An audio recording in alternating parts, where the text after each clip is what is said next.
अस्सलाम वालेकुम dear friends and my students. आज हम पढ़ेंगे फ्रांसिस बेकन के रिलेटेड कुछ 30 एमसीक्यूज़ जो बहुत इंपॉर्टेंट हैं किसी भी एग्ज़ाम के लिए, ख़ास करके इंग्लिश लिटरेचर के जो स्टूडेंट्स हैं उनके लिए तो बहुत ही ज़रूरी है, क्योंकि ऐसे क्वेश्चंस फ्रांसिस बेकन के रिलेटेड किसी भी लेक्चरशिप या किसी भी टेस्ट के रिलेटेड आ सकते हैं। तो चलते हैं, ज़्यादा लेट ना करते हुए हम एमसीक्यूज़ स्टार्ट करते हैं। Francis Bacon, MCQs number first, birth जो हुई थी इनकी 22 जनवरी 1561 एट लंदन। इनकी जो बर्थ हुई थी 1561 में हुई थी एट लंदन में, और डिमाइस डेथ हुई थी इनकी 9 अप्रैल 1626 में। इनके फादर का नाम नाइकोलस बेकन था, जो एक गवर्नमेंट एम्प्लॉय था और पॉलिटिशियंस भी था, काम करता था as a lord keeper of seals. MCQs number fourth, Anne Bacon. Sorry दोस्तों, मैं लिखना भूल गया, एने बेकन इनकी मदर का नाम था, ठीक है। MCQs number fifth, Bacon was a contemporary of Shakespeare. Bacon किसके दौर का था, किसके टाइम का था? शेक्सपियर के टाइम का था। दोस्तों ये बहुत ही इंपॉर्टेंट एमसीक्यूज है, ध्यान बहुत तवज्जो देना इस पर, याद कर लेना। ये आ सकता है कभी भी कि बेकन किसके टाइम का था। MCQs number six, he was statesman, philosopher, author, politicians and lawyer, ठीक है, ये इसके प्रोफेशंस थे। Seventh, married to Alice Barnham in 1606। किससे शादी की थी इसने? एलिस ब्रेमन ने। कब? 1606 में। एट्थ थे फादर ऑफ इंग्लिश इसे हम फादर ऑफ इंग्लिश कहते हैं। दोस्तों याद रखना, हर लैंग्वेज के अपने ऐसे होते हैं, तो हर लैंग्वेज के अपने ऐसे होते हैं, उनके फादर डिफरेंट कहे जाते हैं। तो हमारे इंग्लिश के हमें क्या कहना है? He was the father of English वो हमें ये नहीं कहना है कि ये इंग्लिश का ऐसे का फादर था, नहीं, ये फादर ऑफ इंग्लिश ठीक है, ठीक है। और नाइन्थ एमसीक्यूज है फादर ऑफ एम्पिरिसिज्म। इसे हम फादर ऑफ एम्पिरिसिज्म कहते हैं। दोस्तों एम्पिरिसिज्म क्या होता है? एम्पिरिसिज्म एक फ़िलासफ़ी है जो बेस्ड होती है रियलिटी पे, पर्सनल एक्सपीरियंस पे। इसने बहुत जो जो भी एसेस लिखे हैं इसने, ये सारे ही अपने पर्सनल एक्सपीरियंस के रिलेटेड लिखे हैं इसने, ठीक है। Number tenth, he belong to the Elizabeth one age. किसके दौर का था ये बेकन? एलिजाबेथ वन के टाइम का था। ये भी क्वेश्चन आ सकता है कि बेकन किसके दौर का था, तो इसका आंसर है एलिजाबेथ वन के एज का था। एमसीक्यूज नंबर 11, 1573 ही इंटर ट्रिनिटी कॉलेज कैम्ब्रिज। 1573 में ट्रिनिटी कॉलेज में क्या हुआ था? इसने एडमिशन ली थी। उसके बाद 1676 में he travel France to study law. France गया था स्टडी करने के लिए, वकालत की स्टडी करने के लिए। 13 एमसीक्यूज है 1679 return to practice at law at Gray's Inn. 1679 में ये क्या ग्रेस इन में आकर इसने प्रैक्टिस की थी लॉ में। दोस्तों मैं आपको बताता चलूँ, ये 1675 में ये फ्रांस गया था, इसको जॉब मिली थी, एक इंग्लैंड का एम्बेसडर हुआ था फ्रांस में, ठीक है। तो मजबूरन उसे लौटना पड़ा वहीं आके अपने घर को संभालने के लिए, ठीक है।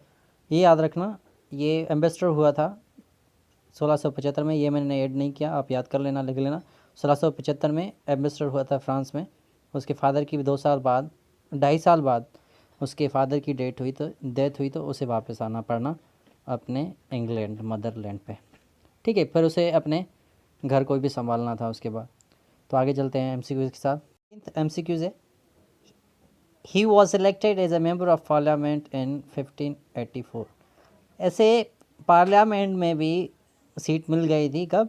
1584 में, ठीक है। ये भी याद कर लेना, इसे कब सीट मिली थी पार्लियामेंट में, कब इसको इलेक्टेड हुआ था? 1584 में, ठीक है। फिर MCQs number 15, he served as a lord chancellor of England from 1618 to 1621। तो ये इंग्लैंड का लॉर्ड चांसलर भी रहा था, कितने ईयर्स? 3 years, from 1618 to 1621। चलो अब इसके कुछ वर्क्स हैं, उनके बारे में कुछ एमसीक्यूज़ हैं, हम उसके रिलेटेड आगे बढ़ते हैं। तो एमसीक्यूज़ नंबर 16 है, इसके वर्क के रिलेटेड इसने कौन कौन से वर्क किए थे। तो ठीक है, एमसीक्यूज़ नंबर 16 है इसकी एसेस के बारे में। तो इसकी एसेस की फर्स्ट एडिशन आई थी 1597 में। कभी भी एमसीक्यूज़ आ सकता है। When was release its first edition of his essays. तो इसका आंसर बनेगा his first edition of essays was release in 1597। इसने दोस्तों दूसरा भी बुक लिखा था, उसका नाम था the advancement of professions of learning divine and human, जो कि रिलीज़ हुआ था 1605 में। ठीक है, एमसीक्यूज़ नंबर 18 है इसके एसेस की सेकंड एडिशन के बारे में। ठीक है, इसके एसेस की सेकंड एडिशन आई थी 1612 में 1612, जिसमें टोटल 30 एसेस थे। तो एमसीक्यूज़ ये भी आज बन सकते हैं कि सेकंड एडिशन में कितने एमसीक्यूज़ थे, फर्स्ट एडिशन में कितने एमसीक्यूज़ थे और थर्ड एडिशन में कितने ऐसे थे। दोस्तों में आप याद करना, फर्स्ट एडिशन में 10 एसेस थे, सेकंड एडिशन में 38 एसेस थे और थर्ड एडिशन में 58 एसेस थे। आगे आएगा, आप देखेंगे। ठीक है, with the time of release and number of essays, ये याद कर लेना। फर्स्ट एडिशन कब रिलीज़ हुई थी और कितने ऐसे थे उसमें। सेकंड एडिशन कब रिलीज़ हुई थी और कितने ऐसे थे उसमें। थर्ड एडिशन कब रिलीज़ हुई थी और कितने ऐसे थे। ठीक है, ये याद कर लेना। तो आगे बढ़ते हैं दूसरे एमसीक्यू के साथ। नंबर 19 दोस्तों, इसने दूसरा एक पम्फलेट लिखा था, एक एडवर्टाइजमेंट लिखा था, या आप इसे कह सकते हैं, जिसका नाम था नोवम ऑर्गनम सैंचुरियम। ये इसने पब्लिश करवाया था 1620 में। इसके बारे में आप पढ़ लेना खुद ही, बहुत ही अच्छा इसका टॉपिक है। और 20 एमसीक्यूज़ है। Third edition of essays compose of 58 essays. कब पब्लिश हुई थी? 1625 में। दोस्तों, इसने अपनी थर्ड एडिशन को ये टाइटल दिया था that essays are counsel civil and morals. दोस्तों, ये भी एमसीक्यूज़ बन सकता है कि फ्रांसिस बेकर ने कौन सी एडिशन को काउंसिल सिविल एंड मोरल कहा है। एमसीक्यूज़ नंबर 21, न्यू एटलांटिस इसने लिखा था 1626 में। ये आधा अनकम्प्लीट रह गया था क्योंकि इसकी डेथ हो गई थी। MCQs number 22, wisdom of ancient. ये दोस्तों लैटिन इसका नेम है De Sapientia Veterum, means the wisdom of ancient. ठीक है, ये भी इसने बुक लिखा था। 23rd है, he was inspired by Montaigne and Aristotle. ये इंस्पायर हुआ था किससे? मोंटिग एंड एरिस्टोटल से। ठीक है दोस्तों, आपको पता होना चाहिए कि जो फर्स्ट ऐसे लिखा था इटालियन राइटर था मोंटिग। इसने फर्स्ट एक स्क्रिप्ट लिखी थी ऐसे, इसकी डिज़ाइन या सैम्पल लिखा था इसने ऐसे। उसके बाद बेकन इससे इंस्पायर होकर इसने वो ट्रांसलेशन पहले स्टार्ट की थी मोंटिग की इंग्लिश लैंग्वेज में। उसके बाद इसने अपने ऐसे लिखने स्टार्ट किए। दोस्तों, ये बेकन जो भी लिखता था उसे अपने नाम देता था ऐसे का। ठीक है, तो एमसीक्यूज़ नंबर 24 है, at the time of Bacon Elizabeth one and James one. तो पहले भी मैंने कहा था कि फ्रांसिस बेकन था किसके दौर का था? एलिजाबेथ वन का था। कोई पूछ सकता है कौन से प्रिंस का था, कि कौन से प्रिंस के टाइम का था? तो जेम्स वन के टाइम का था। इसमें दो ही एमसीक्यूज़ बनते हैं कि फ्रांसिस बेकन एलिजाबेथ वन का टाइम का था और जेम्स वन के टाइम का था। एमसीक्यूज़ नंबर है 25, द जनरल आइडिया ऑफ ऐसे फ्रॉम मोंटीज ऐसे।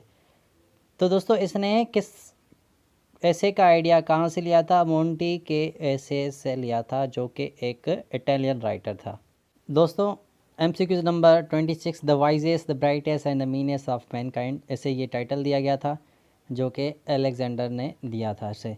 27th एमसीक्यूज़ है, एलिजाबेथ वन ने इसे टाइटल दिया था यंग लॉर्ड कीपर। दोस्तों, यंग लॉर्ड कीपर आपको पता है इसके फादर लॉर्ड कीपर थे, और एलिजाबेथ वन ने इसे यंग लॉर्ड कीपर का टाइटल दिया था। क्यों दिया था? इसके पीछे एक रीज़न है। कौन सा रीज़न है? जब एलिजाबेथ वन बेकन जब छोटा था, कुछ ही साल का था, तो एलिज़ाबेथ वन से जब मिला था तो एलिज़ाबेथ वन ने इसे पूछा था कि आपकी एज क्या है, तो इसने बहुत ही अच्छा जवाब दिया था कि 2 years younger than your happy reign. ये सुनकर बहुत ही खुशी थी एलिज़ाबेथ और इसे यंग लॉर्ड की परी बुलाती थी। ठीक है, तो 28 MCQ से फर्स्ट एडिशन ऑफ 10 एसेज हुई थी। फर्स्ट एडिशन में 10 एसेज हुए थे 20 सेकेंड एडिशन में 38 एसेज थे और थर्ड एडिशन में 58 एसेज थे।